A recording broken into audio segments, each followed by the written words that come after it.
Good morning, everybody. Happy Friday. How's everybody feeling? It's not as cold as you, apparently, Crystal. Yeah, I'm we doing had the a little... Emily hands here. Oh, sorry. I haven't really known. Is that like a thing you do normally? I haven't really noticed that. It's when Is that a habit? as a viewer, I can confirm it's when she locks in. Wow. Oh, really? Well, I Okay. just did it accidentally. Well, Something I gotta be on the lookout for then. I'm learning about myself today. Thank you, Griffin. A lot to look out for on this Friday show, guys. Should we start just with some quick breaking news that came right across our desk? Hop right into it? Yeah, this is a big one. So Don Lemon has been arrested in LA, and I just saw this come across Twitter. I don't know if you guys saw the specifics yet. He was charged with conspiracy to deprive rights. This is in the context of that church protest that he covered on his live stream. Sagar and I talked about this when it happened. Go ahead, put that back up on the screen, Griffin, because I do want to read a bit from this. This is the statement from his lawyer, Abby Lowell, who's very well known. He says, Don Lemon was taken into custody by federal agents last night in LA, where he was covering the Grammy Awards. Don has been a journalist for 30 years. His constitutionally protected work in Minneapolis was no different than what he has always done. The First Amendment exists to protect journalists whose role it is to shine light on the truth and hold those in power accountable. There is no more important time for people like Don to be doing this work.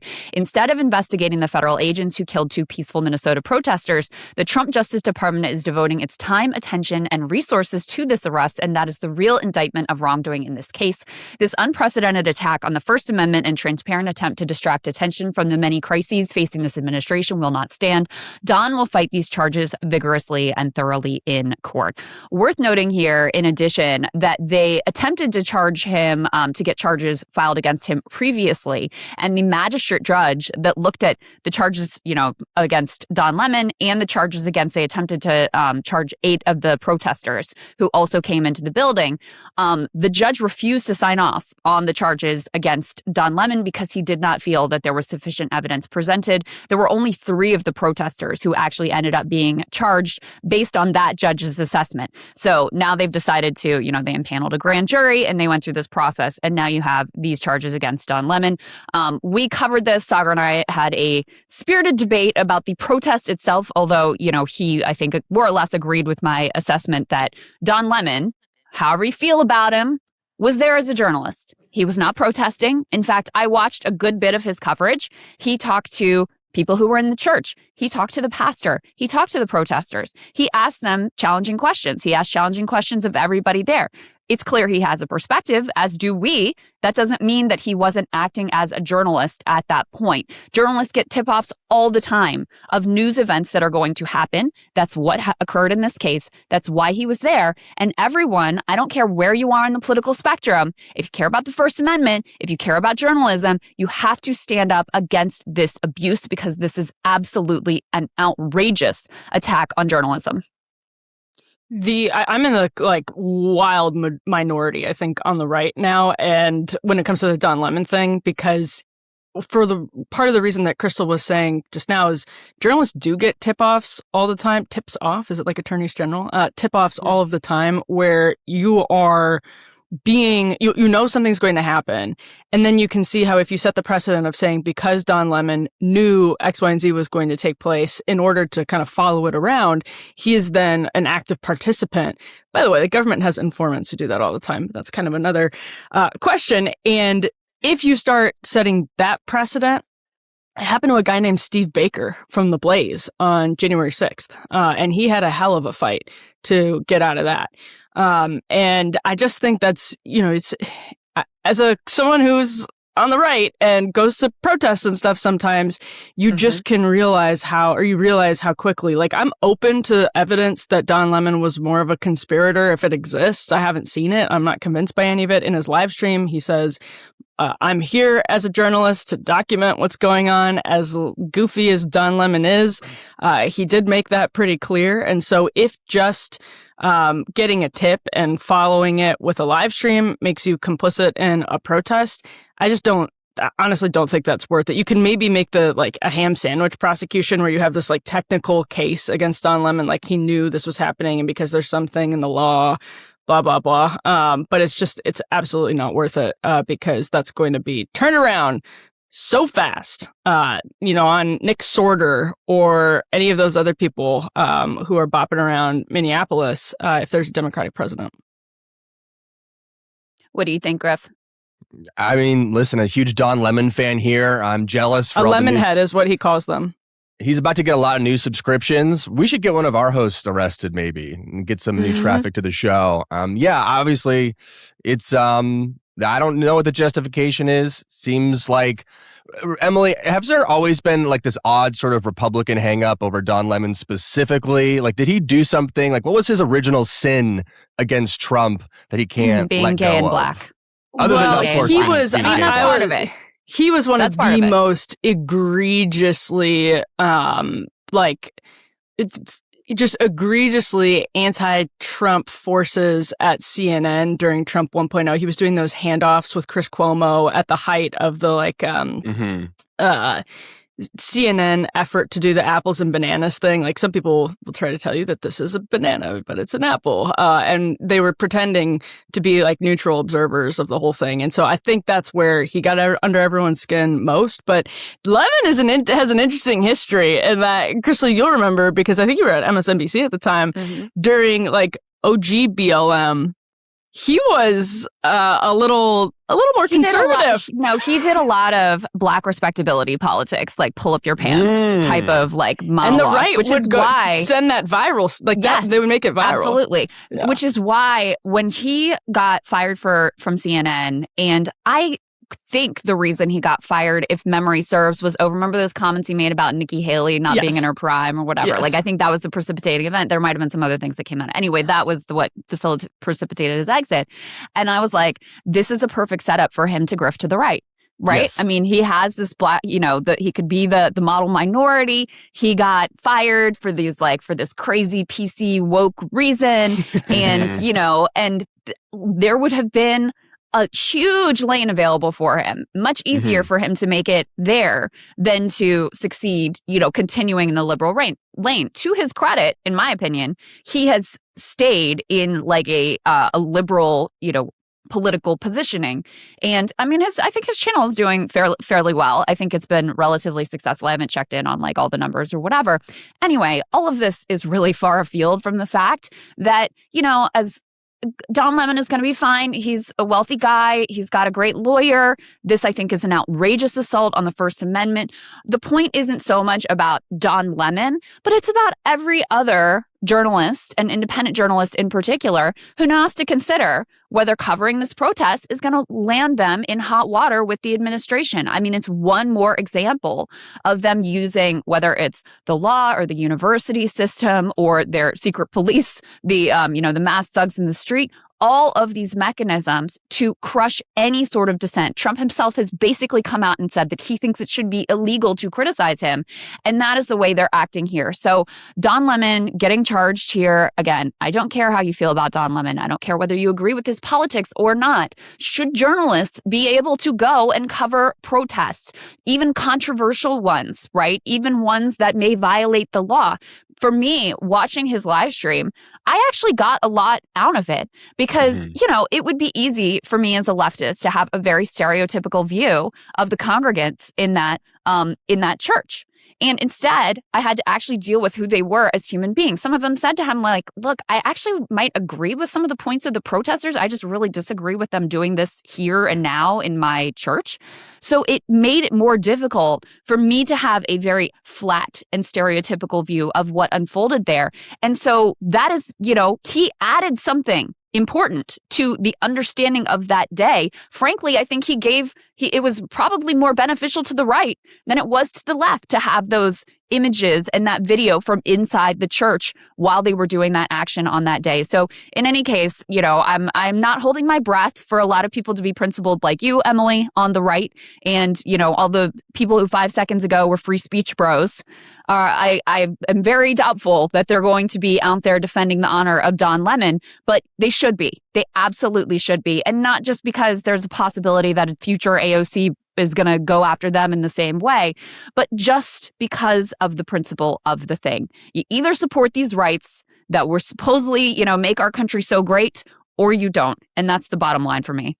And this is the Steve Baker case. I'm sharing an Associated Press article from the Times. So Baker actually ended up pleading guilty. He said to avoid the shame of a trial and all of that. But this is the Capitol Police. He was actually just like, he went through, you can see here, he went through a broken door and, quote, joined the mob at the barricaded doors to the House chamber.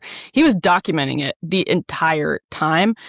He said that the affidavit against him said that he, quote, antagonized police officers, asking, are you going to use that gun on us, etc. But again, he was there like covering it. And so it's one of those things where I think because that happened to someone on the right, there's this idea that it's more acceptable than to go after Don Lemon because the next Democratic administration won't learn not to go after a Steve Baker in the future. Like, you can go back and look at the videos that Baker was taking at the time. I think it's all, but it was obviously an over-prosecution. But that's just not true. Like you can win in the court of public opinion, and you can win in elections, and you can make these issues front and center without taking the same low road. So yeah, I mean, do people learn the most basic kindergarten lessons either? Like, two wrongs don't make a right, guys. And guess what? When you normalize this type of behavior, you make it more likely, not less. That you're not like teaching anyone a lesson. The lesson you're teaching them is, oh, we will do anything. We will use any lever of power that we possibly can. So maybe you need to think about doing the same.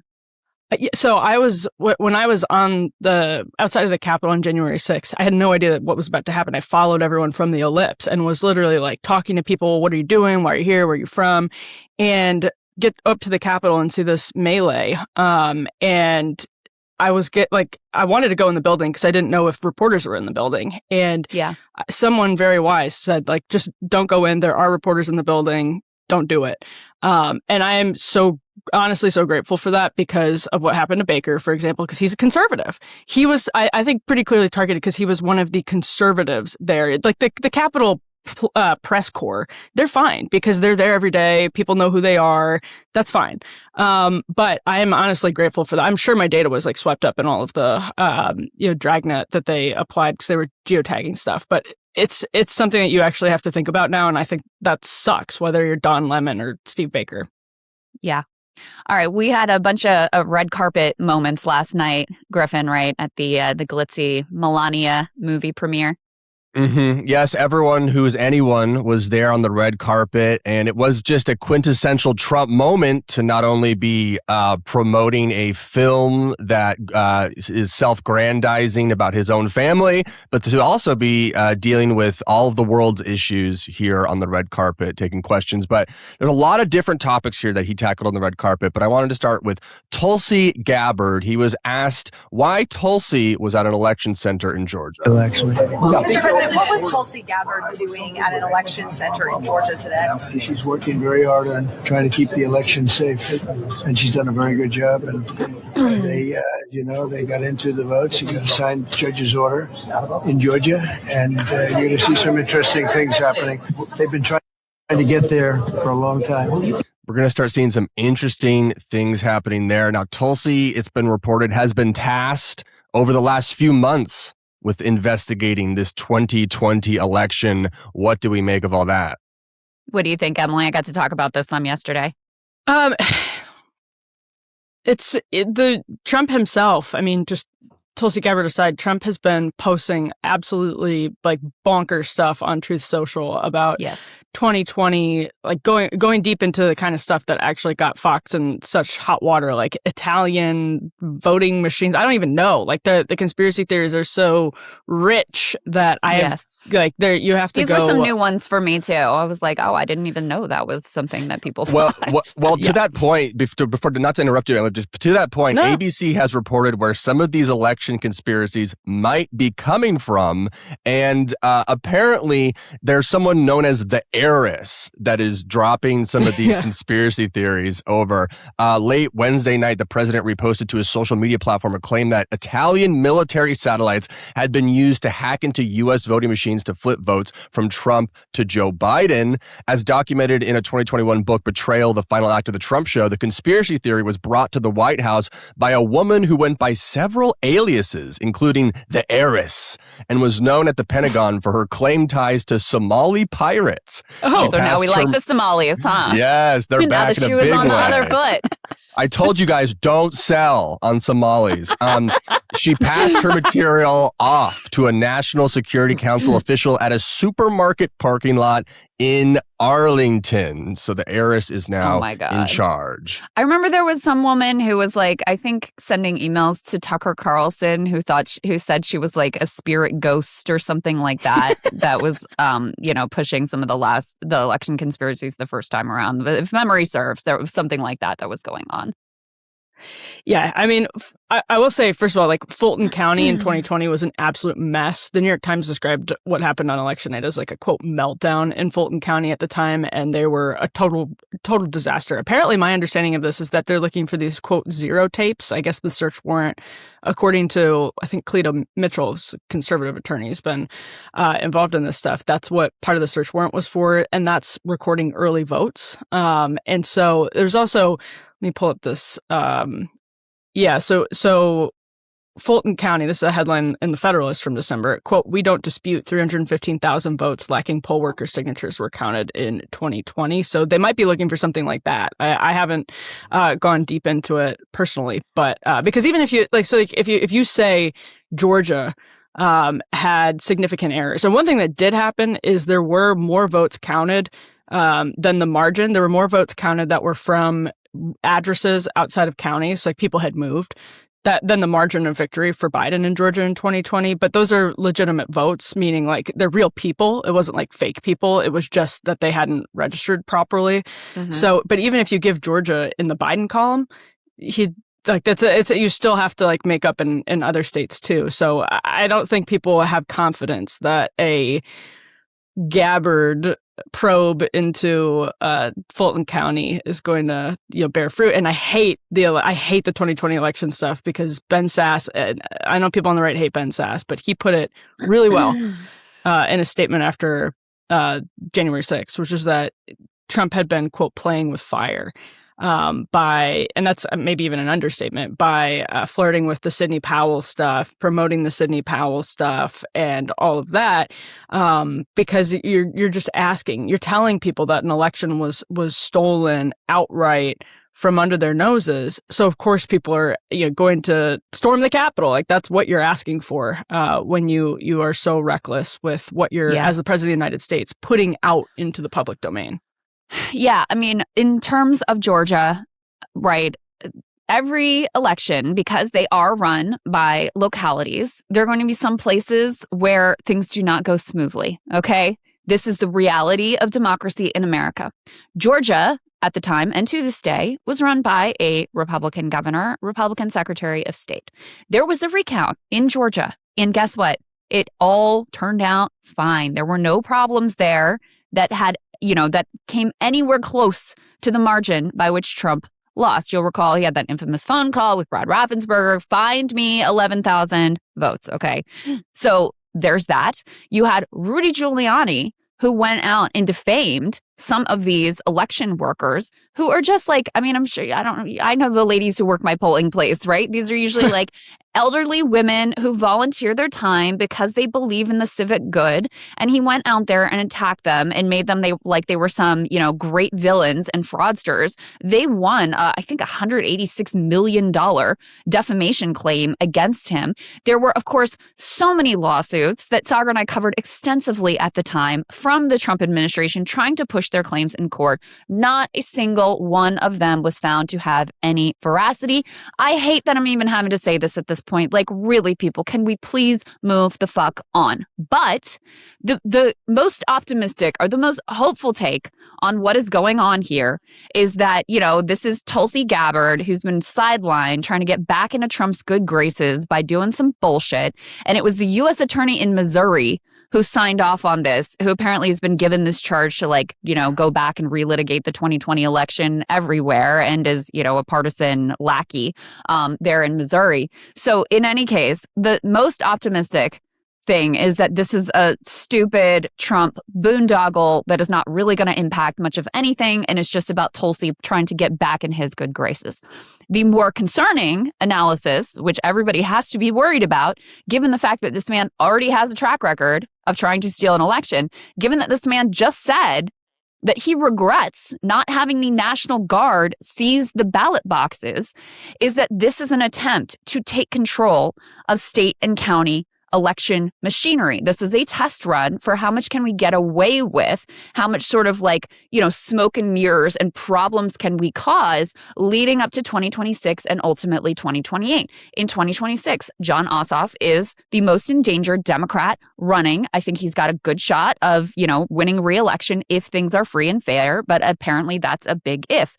There is a Georgia election law that was passed in the wake of 2020 that allows Republicans in the state to take control. It was passed through a Republican legislature to take control of county election boards if there are some sort of investigations or some claims of malfeasance and fraud that are made. So there's a Atlanta Journal-Constitution piece out that's arguing that this is all about trying to seize control of the Fulton County election board by Trump loyalists, and God only knows what that could mean. So again, Georgia being a key state and that being a key Senate race coming up, those are the things that people should be very, very concerned about as they watch this all unfold. To that point, Crystal, we've got from the Wall Street Journal here, Gabbard has consulted with others in the intelligence community about claims of foreign interference in the 2020 election, the official said, though she hasn't provided the public with new evidence of it. She's expected to prepare a report on her work, the people said. The administration has discussed executive orders on voting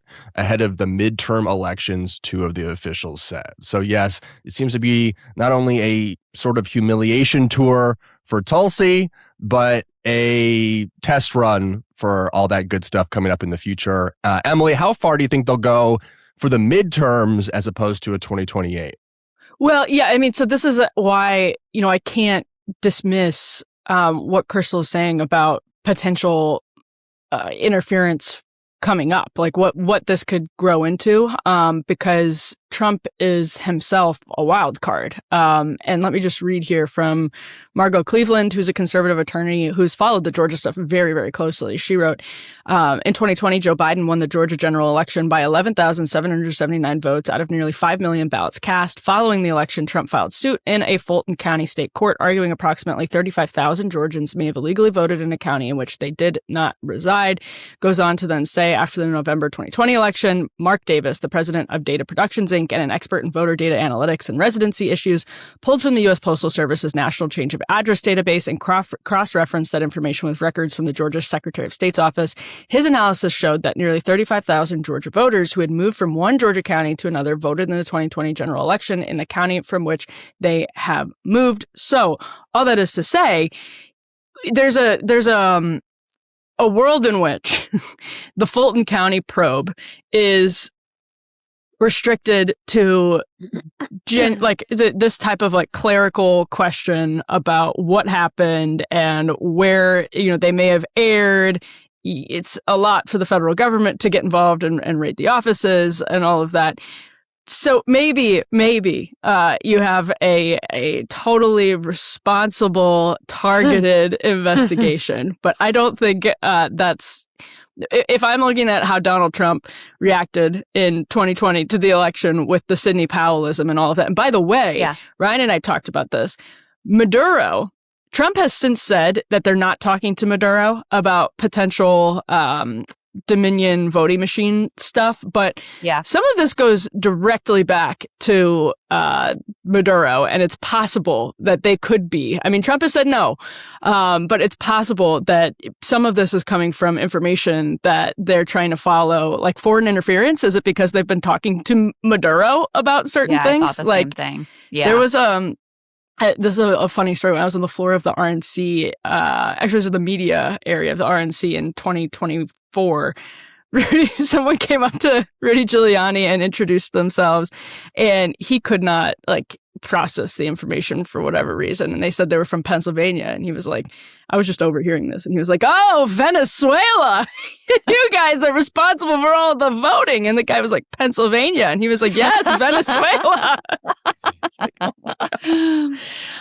Anyway, so these now they have Maduro in they have to be dealt with. Yeah. I thought about the Maduro thing too. I mean, the fact that Tulsi is involved is a signal that it's not going to be some responsible, narrow look at potential clerical issues from the 2020 election. I mean, everything argues against that. But Tulsi's involvement, given that she is the director of national intelligence, tells you that they are exploring some sort of bonkers, Venezuela, Italian, Chinese, whatever, conspiracy theory, which again, as Griffin started the segment by saying, Trump is posting, or maybe you said it, Emily, Trump is posting these insane stuff on True Social right now. So we know where his mind is at and what he's looking to get out of this. And this is part of the problem with the Trump era in general, is that the Dominion voting situation in Venezuela, it is legitimate. Why?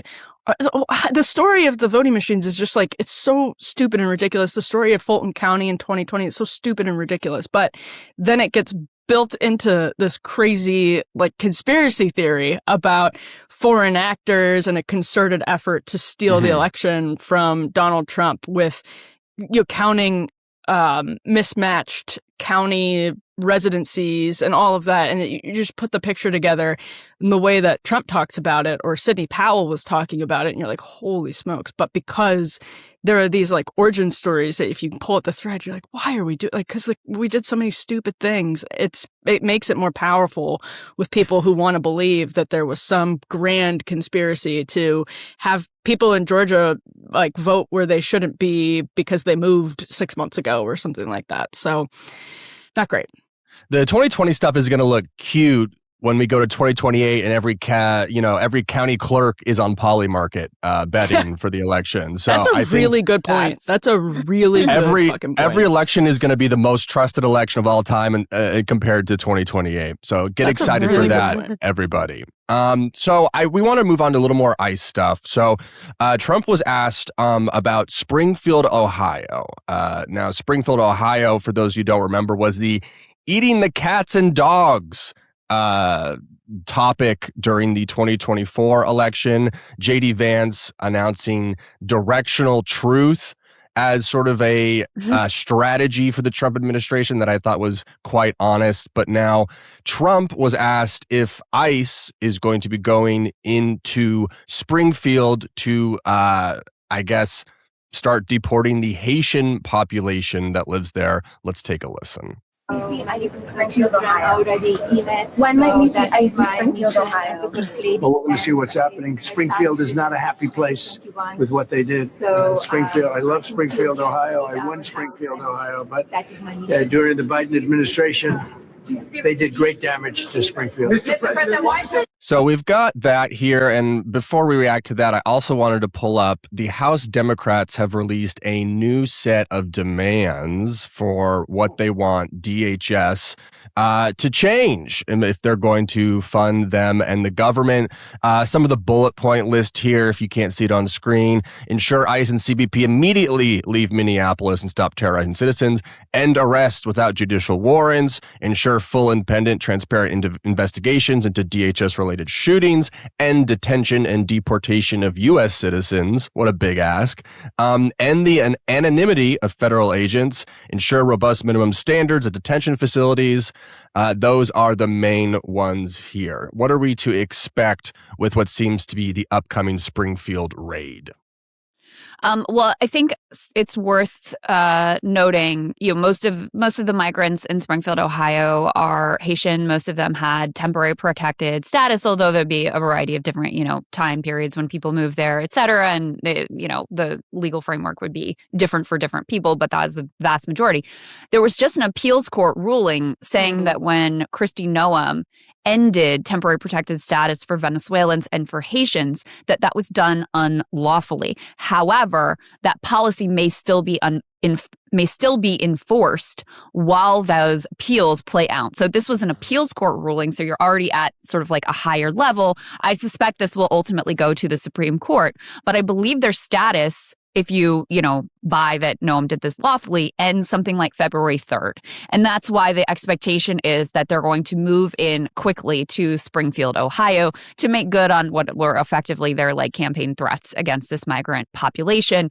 And I, fully expect, given how slow and impotent the courts have been in many cases and how much this administration just routinely flouts whatever the courts rule, that, this is a very real possibility that they begin sweeping people up and trying to deport them while this continues to make its way through the court process. So the TPS ruling was really important here, and that's why Trump even remembers probably the name Springfield, Ohio.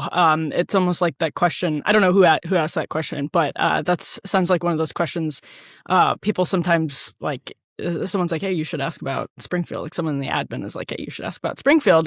But Springfield's local press is covering this. Like here's a headline from the Springfield News Sun that says, fear grips Springfield's Haitians on the cusp of losing legal status to live, work in the city that they love. And people probably remember this was kind of vaulted into the public's attention by a New York Times story originally that was fairly nuanced about how this relatively small community of Springfield had been absolutely swamped with a influx that I think it was like a tantamount for or it was equivalent to like 25% of the population of Springfield had come in a really short period of time.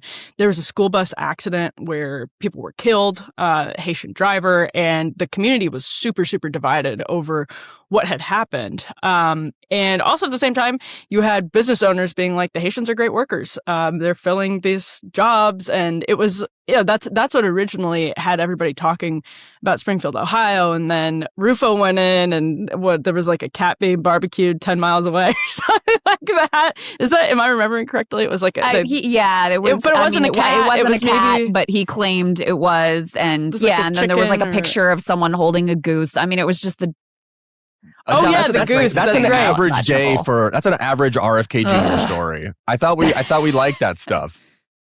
I mean, but the bottom line is the community had genuinely been like, there was a serious problem in Springfield, Ohio. I think that it's fair to say the community was divided over it. There was anytime you have a huge influx of people who are coming in a short period of time, not native speakers, like it's just going to be a tough process. And Springfield was undergoing that, obviously. And this TPS thing is super interesting because a lot of the Haitians were coming from Chile or Argentina or Brazil because after 2010, they had already moved out of Haiti. Like there was mass displacement after 2010. And under normal circumstances, Cubans, Haitians, Venezuelans had pretty good asylum claims and refugee claims when they were crossing into the U.S. But in the Biden administration, you had a lot of like economic migrants. Like I talked to Haitians who had spent months in the streets in Reynosa, like a cartel town, because they were so desperate to come into the U.S. that they were literally like camping outside, picking up odd jobs, and people around town were like, those Haitians are such hard workers. And the reason is that they wanted to come into the U.S. And so that created these new pathways. And it's just going to suck because there's people, like, you think about Cubans and Venezuelans and people, another kid I met, he showed me his scar. He was Cuban from being beat during the July 11th protests. That's what he said happened. And that's when he left Cuba. And it's like, there are people with legitimate asylum claims who are going to be kicked out of the country, probably. And there's legitimate, also, I mean, there's also, and no one has done a better job of explaining this than our own Ryan Graham. There's also the fact that, like, in all three of those instances, Haiti, Cuba, and Venezuela, a good part of the reason why those countries are so fucked up is because of us. Yeah, I mean, we've, true. Haiti, we have never stopped messing around with their politics and screwing them. I mean, from the founding, from the original slave revolt through to the present day, we've never stopped screwing them over. So it's like, okay, if you don't want refugees to come to our country. Why don't you stop creating refugee crises that force people to leave? Like, most people want to stay in their home country. They're not excited about moving to, America's a great country, but people like to stay where they're from. It's easier. Their family's there. Like, they do know the culture. They don't get attacked by a president who's racist and hateful from the stage and have all of this shit happen to them. So, I mean, that's the thing that I get so disgusted with. And, that you see, now we're taking over Venezuela, and it's like, okay, and if this doesn't work out, you're going to have another flood of Venezuelan migrants that you're all going to fucking demonize. And you're going to forget that 10 seconds ago, we were the ones causing that problem. So the whole thing just utterly disgusts me, from the lies and the blatant racism around it to the, complete erasure and ignorance around our country's own repeated interventions there that help to create the chaos that these people are fleeing, because Haiti has become, it is, there are massive, massive problems and violence and poverty and all of that. So in any case, I think probably the assumption that they're going into Springfield next is correct. And Griffin, let's, before Touré jumps in here, let's just real quick play the one where Trump says that they're not backing down whatsoever in terms of Minneapolis, so we can just react to that quickly as well. We want to keep our country safe. We'll do whatever we can to keep our country safe. So you're not pulling back? No, not at all. Not at all. Not at all. And that dovetails with, he just posted on True Social some like unhinged greed about Alex Pretty being an insurrectionist and blah, blah, blah. So, I think there was a moment of Susie Wiles or Trump himself recognizing Democrats had a bit of leverage when it came to the government funding. Democrats have all but already given up that leverage. And so now Trump can just go back to like, no, it's all systems go. We're not doing anything different. We're going to continue in the same direction. We're not changing course whatsoever. Yeah, and I noticed from those demands, like it's like the going back to the House Democrat demands, they're basically saying, please follow the rules. But they're way past that. Like the base wants you to say, we're going to start prosecuting you guys. Like that's what's got to be the next thing. It has to be funding. Like, you have to deal with the funding because one of the demands is literally don't deport U.S. citizens. That's already illegal. Like, how are we negotiating over this? Or even the judicial warrant thing. It's like, that's already a violation of the Fourth Amendment. So what are we doing here? But, they're whatever. So I think I said from the beginning, I thought that the posture and the switching of Greg Bovino out, Tom Homan in. Tom Homan is no softie or sweetheart either. He architected the child separation policy during the original Trump administration, that this would be more for show. That doesn't mean that the reality on the ground in maybe Minneapolis might not change, because they realize they're getting some court decisions against them. Maybe they go to a different place. Maybe it's Springfield, Ohio. The overall thrust is baked in. I think this is a core, like, part and parcel of what this administration is up to, not only with regard to immigration, but with regard to this sort of like show of force against their and warfare, that they see it as like warfare being waged against their political opponents. Just what's up on the screen right now is I was at a migrant a migrant like nonprofit place. It was like a Catholic nonprofit in Texas. And what they're showing on the screen, these Haitian men who haven't lived in Haiti for a long time, since like 2010, are showing their asylum papers. And they were years and years into the future. And so that's just, this is just to say, like 3 years, I think, in some of these cases. One of them might have had a 5-year court date into the future. And all that is just to say, like, there was a real expectation that people could build lives here. And here's, and that's why, there are a lot of people who don't, communities were just thrust into such weird positions. Here's a group of Haitians in Reynosa. People can go watch this if they want. But it's people saying they were trying to explain in English, like, why they were sleeping outside. I think that was the question. And at one point, it was clear that they were like struggling to come up with the words. And I said, "Oh, the American dream." And then they all lit up and they were like, "Yes, the American dream." And so this is where you're going to see communities like Springfield once again be absolutely like divided and chaotic, because a lot of people have had great Haitian workers in their communities, and they have been there for a very, very long time now, like several years. And other people are going to say, "Get them all out," and it's just going to be.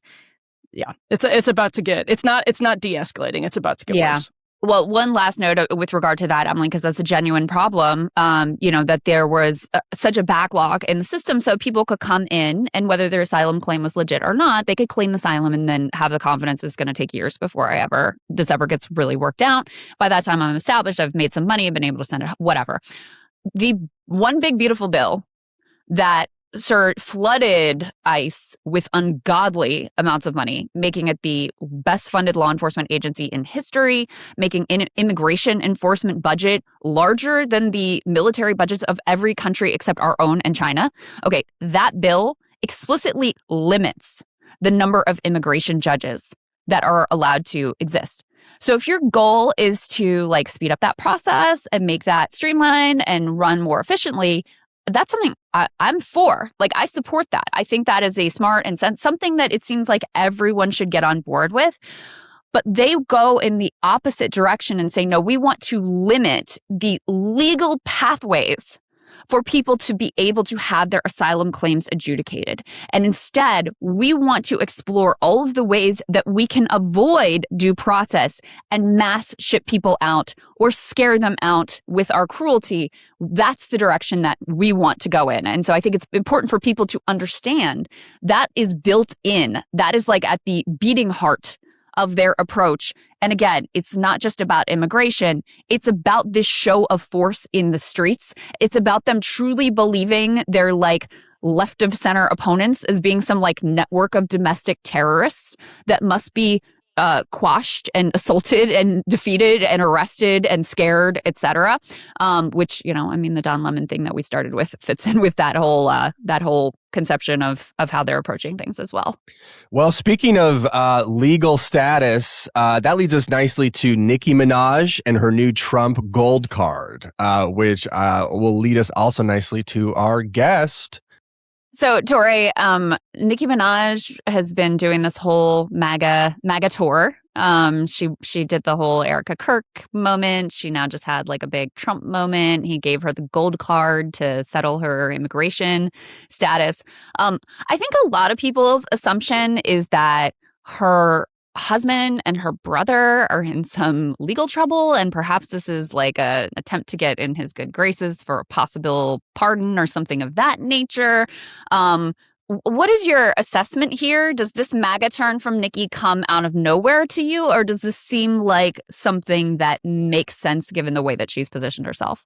The turn does come out of nowhere, except that we know that she's a long-term green card holder who clearly wanted to change that status and saw and knew that in this administration, you can kiss the ring and get almost anything. So we get this bizarre split screen of poor immigrants are running for their lives and getting deported and beaten and shot in the streets, while a rich immigrant gets a pathway to citizenship in an administration where you can be at the courthouse going through the proper steps and they arrest you and detain you. But she has had a green card and now she just gets a pathway.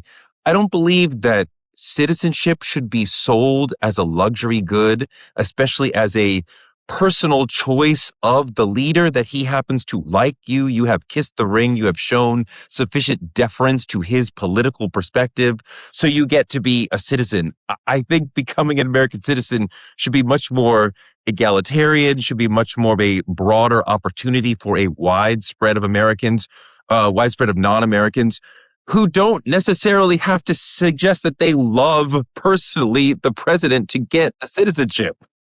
Well, I'd like to stop you right there because there are questions if this gold card is even real, as reporting from the New York Times. This actually may not have conferred any legal status for her.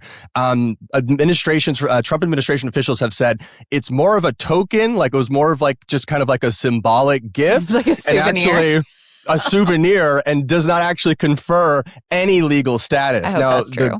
the gold card costs $1 million and an additional $15,000 for a processing fee on top of that. And so Nicki, yes, has had some sort of legal status. She's not a full citizen, and she remains not a full citizen after this token green card. Yeah. We also have a video I want you to react to here, Toure, to show just a little bit of flavor of the meeting here. Hello guys, I'm with my favorite president, the best president of all time. And I'm with the queen of rap. Now is she still the queen of part rap? Of the thing is that no, not at all. I mean, part of the thing is that a large portion of her fans are Black and brown. A large portion of them are LGBTQ, especially trans. She has been a trans and gay icon for a while. So, we keep talking about how she has betrayed a large swath of her fan base by doing this. And I don't believe that she actually agrees with any of the policies of the Trump administration. I don't think she knows any of the policies. We do know there are people who are attracted to the personality of Trump. And I guess, you can get to your political side whatever way you want, but I don't believe she actually knows or cares about any political ideal at all. Well, this is what I want to ask about because she did people probably remember this because, honestly, it was hilarious. During COVID, she had this infamous post on X where she said, or Twitter at the time, my cousin in Trinidad won't get the vaccine because his friend got it and became impotent. His testicles became swollen. His friend was weeks away from getting married. Now the girl called off the wedding. So just pray on it. Make sure you're comfortable with your decision, not bullied. And there was this those injury tweets. Oh my God. There was this sort of you saw flashes of this from Nicki Minaj. She says that, or it seems like her claim, the charitable claim, is that watching the plight of Nigerian Christians and seeing Trump's reaction to that has been part of what motivated her here. But I also wanted to bring up the Amber Rose of it all because please Touré, do. yeah. So this is Amber Rose, who was on a Sneeko stream apparently, and said that she's the one who introduced Nicki Minaj to Alex Bruzewicz, a Trump appointee, or not appointee, a Trump advisor, outside of the administration, technically, I think, who then connected Nicki Minaj to Donald Trump. And it does seem like there's this interesting thing happening, Touré, and maybe it started happening after Butler, I don't know, where there is this rap community interest in Trump. Maybe that's after Butler. Tell us how Amber Rose fits into all of this. I don't know. This is more of the loving Trump answer. As a personality. I don't believe either of them could talk about any Trump policy or any Trump philosophy or any idea of Trump. I don't believe that they interact with the political spectrum in the way that we do as far as ideas. I think they hover over it as far as personality, as far as he seems like a cool, strong man, so then he must be the guy for the job. Touré, also Trump was a fixture in hip hop songs before he was a political figure, right? And there is in mainstream hip hop, there is this veneration of money and power and wealth and capitalism. So there is, I don't know if this necessarily applies with Nicki. So there is a thing there that does make a sort of sense because his whole brand is being the unvarnished, brash, capitalist, billionaire boss man. And with Nicki specifically, I was watching the Bit Fruity podcast with Matt Bernstein. I don't know if you know him or watch him, but he's a gay guy and he did a breakdown with, I can't remember who his guest was, about Nicki's pivot. And they were also pointing to the fact that she has been very jealous of the other women who have come up in the rap game and has been at times very hostile towards them. And so for them, it was, yes. And Megan Thee Stallion. And, I don't know if there are others as well, but it's rather than having this sort of feminist view of I help to be the trailblazer here. And I'm so glad to see these other women follow in my footsteps. Instead, it's fuck y'all bitches. This is my domain.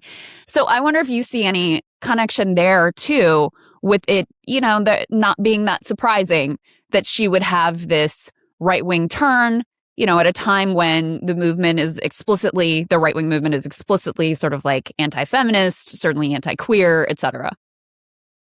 She is, as you note, a sort of pivotal figure in modern hip-hop history in that she is the one who sort of emerges and reminds the labels and the industry that women can be commercially successful. And the people who come after her, as far as Cardi, who Emily mentioned, and Megan and Glorilla, we're actually having a huge moment for a lot of Black female rappers. There's also Lotto, there's also Saweetie, there's a lot, Sexy Red, somebody will say. There's a lot of Black female rappers at this moment. It's a huge moment for that demographic. And who don't have to be attached to a larger male artist correct. For their success. Correct. They are the thing on their own. Yeah, yeah. So it's an interesting moment for that. Yes, she has not been welcoming to the others. She has been super competitive and trying to eat up all the space. I think she's part of this sliver. It's been like 16, 17, 18% of Black people who are willing to vote for Trump, but that's about the percentage that have been willing to go Republican for a long time. It's like 3-4% more, but it's not a statistically massive difference. There was this sort of media drumbeat about Black men, especially, going over to the right. It happened in a very, very small, statistically insignificant amount. But there is a small group of Black people who are willing to go over there. And Nikki's one of them. I mean, I grew up in a time when Republicans could articulate their position, and I disagreed with them, but they had an idea when they talked about, limited government and taxation. This group is just reactionary. They're just evil. They're just hateful toward people who are not them. So the appeal from a Nicki Minaj, I don't understand, except a personal, transactional, I will get you a citizenship or maybe an honorary citizenship. Lil Wayne who's down, Young Money, he's talked about. Is it citizenship, or as is it far as I know, pardons? Do you know much about her husband or her brother? To her family, they're experiencing some level of criminal charges or what have you. Could the pardon be the real thing here? I mean, it could, that also has been controlled under Trump as this sort of personal thing that he gives to you if he likes you, not if he believes in your case and believes from a jurisprudential perspective that you deserve relief, but if he likes you and he personally likes your story. So, yeah, I mean, perhaps we'll see that if she kisses the ring sufficiently, then her husband, who has, horrific charges from many years ago, if he will get, magically pardoned or expunged, it's a pay for play sort of system. And she didn't even have to pay to get into it. It seems that she got this for free. Like what are we doing here? Well, when you're talking about how it's a lot of it, this vibe based, I was thinking of how in Hollywood for a long time, there was a sort of vibe base. I don't know if conformity is the right word. Maybe it is the right word, where it was like, okay, Obama, we're backing Obama, or we're backing John Kerry, and you can keep going back. But it's interesting to me that it's kind of flipped in a sense where you have now people vibe base going to Trump. And I don't think that ever will translate into another Republican. I feel like that's just a Trump phenomenon. It's not going to go to J.D. Vance or Marco Rubio. You're not going to see the Nicki Minaj. I don't know, maybe you disagree, Touré, going, because to me, it just speaks to Trump having this countercultural, whatever we think of whether it's legitimate or not. He has this countercultural reputation as someone who undermines the system. He's going to drain the swamp, etc. And that's never going to it's never going to transfer to another Republican. Yeah, I largely agree with that. I think of Trump as an extremely unintelligent person, as in there's a very small ability to analyze and integrate new information. There's a very small amount of information in his memory. There's no subject where you say he is a national or a global expert on this subject. But he is an interpersonal genius as far as getting a certain kind of person to like him. He can speak to their fears. He can motivate them and inspire them to follow him. It works on a certain swath of America. It's that solid 35% of America that sticks with him no matter what. But he is that. And I think you see that on the campaign trail much more than in the Oval Office. But he does have a genius for getting on the mic and getting a certain sort of person, mostly male, mostly poor, but also rich, mostly white, to really, really like him, and to think he's the guy. So there is an interpersonal genius that works for him. But I think in any other area of intelligence, he is completely bereft. I mean, I also see, like, Emily put up that infamous COVID tweet where, of course, it's mostly like liberals and people left of center that are like, what the fuck is wrong with you? What is this? Like, what are you talking about? And then, you have also, and you could speak to this much more so than I could, this is someone who's not at the top of her career, right? And so there's, that as well, where it's sort of like grasping for relevance. Then you have filtered into that this very variety basket of self-interested reasons why you want to take this track. And so to me, I've seen a lot, like Joe Rogan comes to mind also as someone who felt like really demonized over things he said around COVID. And then it's like, I'm just a right winger now. Right. And, I've seen other people who basically made that similar turn of, I feel attacked by the left. Therefore, I'm going to flip all of my politics to the right. I don't know that we ever really knew that much about Nikki's politics to start with. That, like, to your point, I don't think she had like a lot of ideological grounding to really upend to begin with. But it seems to me when you put all of those pieces together, I feel attacked by the left. I am, sort of grasping for relevance. I have these basket of legal and immigration problems I want dealt with. I, like being the center of attention and on the stage, et cetera, that it kind of like you can see how she ends up traveling this trajectory. One thing about hip hop in general is you are supposed to get on the mic and tell us about who you are and tell us about where you're from. And so we should walk away feeling like we know you and what your world is all about. In rock and roll and R&B, you may or may not ever know what the person is really about. And a lot of the songs are fictional. When somebody says, I love you in R&B or rock and roll, like they're talking to a fictional you. In hip hop, if somebody says, I love you, they are talking to a specific person. Or I hate you, they're talking to a specific person. Nicki in particular has always bothered me because she never talks about herself. I listen to Nicki's music. I don't know anything about her. She's always playing a character.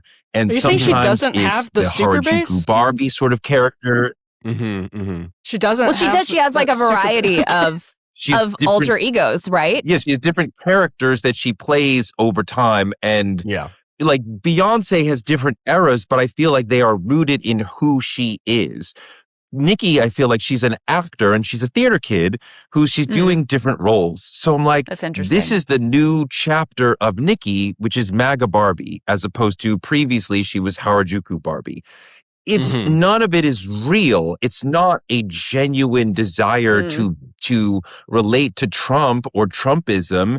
It's just, this is the new character that is valuable. It gets her attention. It gets her possibly citizenship, possibly a pardon for, her husband. And so there's value in it, right? She's not really making records at this point that are charting, that are hitting the culture. But here's a way to get everybody to look at you, which is similar to what Kanye did. And I'm sure Kanye's like, well, at least I did it at the beginning of Trump and not near the end or in the middle. I mean, like, I don't know how you can look at, Renee and Alex and say, yeah, I still want to be on that team. Like, I joined that team now. Like, their stock is incredibly low. The approval rating is incredibly low. Surely they are moving toward the end. So you're joining the party now? Like, I don't understand that. Yeah, and now to the Barb's point, is there going to be a Barb's backlash? Now, I'm not so sure because, as you mentioned yourself on this episode, she has a lot of gay fans, and I know a lot of gay guys that stan a toxic woman. They say, you know what, you're being toxic, go off, girl. Like some people like that. Now, so will she have a backlash in the Barbs, or will the Barbs stand valiantly with her? I think she has already seen a significant Barb backlash. If I recall, she quit Instagram over this. not long ago that people started attacking her online over this MAGA turn, and she quit Instagram because she couldn't handle the comment flow and she didn't want that to become part of the story. So I do think that the Barbs are definitely already responding in an aggressive way. And I think that the toxicity point you mentioned, there's a fun way for someone to be toxic, and there's a truly virulent way for someone to be toxic. And somebody we know this with a soccer. woman who's sort We of go through this all the domineering time. and humiliating you is a good toxic. And like a woman who's like MAGA is like, no, that's not fun toxic. That's just bad toxic. That's Well different said. flavors of toxic. Lastly, Touré, wanted to get your reaction to the big news that broke this morning that Don Lemon's been arrested in LA over his coverage of this church protest. You know Don, don't you? I do. I texted with him about this issue and supported him on this is what 60 Minutes used to do, that coverage out of that church situation. That's what 60 Minutes used to do. That's real journalism.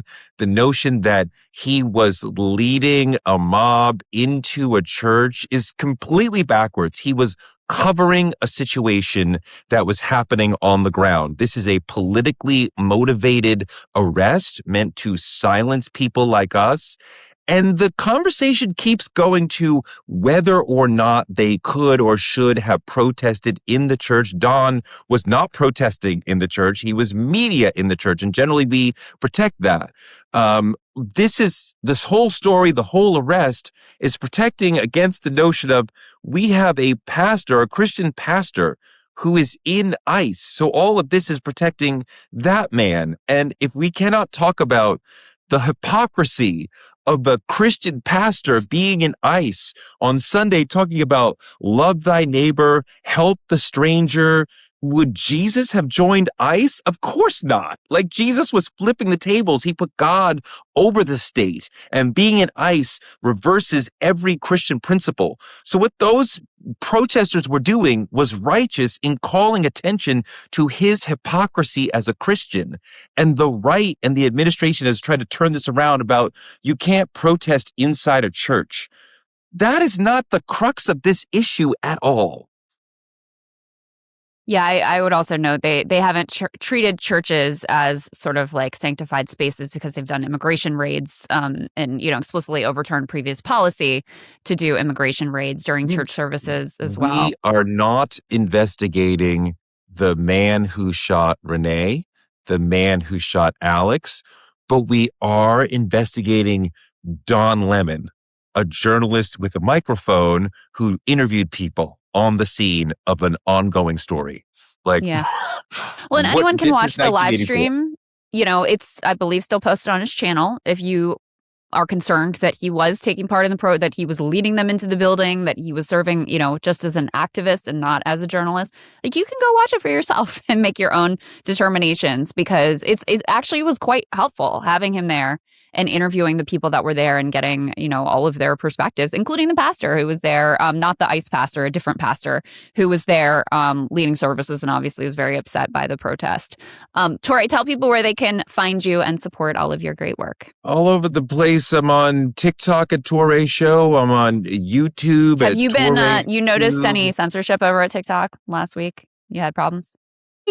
I haven't. There was a couple days when they told us not to post because the app was not working. I do see an influx in these text-only posts that are like pro-ICE and sort of mocking liberals and that sort of thing. I haven't seen that, although, somebody I really like, I believe Hawkeye was his name, who is a great liberal creator and quite often spend his time platforming other people. If he liked a post of mine or a video of somebody else's, always liberals, he would throw them up, so give them more visibility. They banned him permanently. And, this is just, a guy just, fighting the good fight and just spreading good common sense messages. And it's frightening to see him get banned permanently. So that's been the biggest change that I've noticed in the recent days. Gotcha. But in any case, I interrupted your pitch. TikTok, where else? No, TikTok and TikTok YouTube. TikTok for now, and on Substack as well. All right, Touré, thank you so much. Great to see you, my friend. Nice to see you.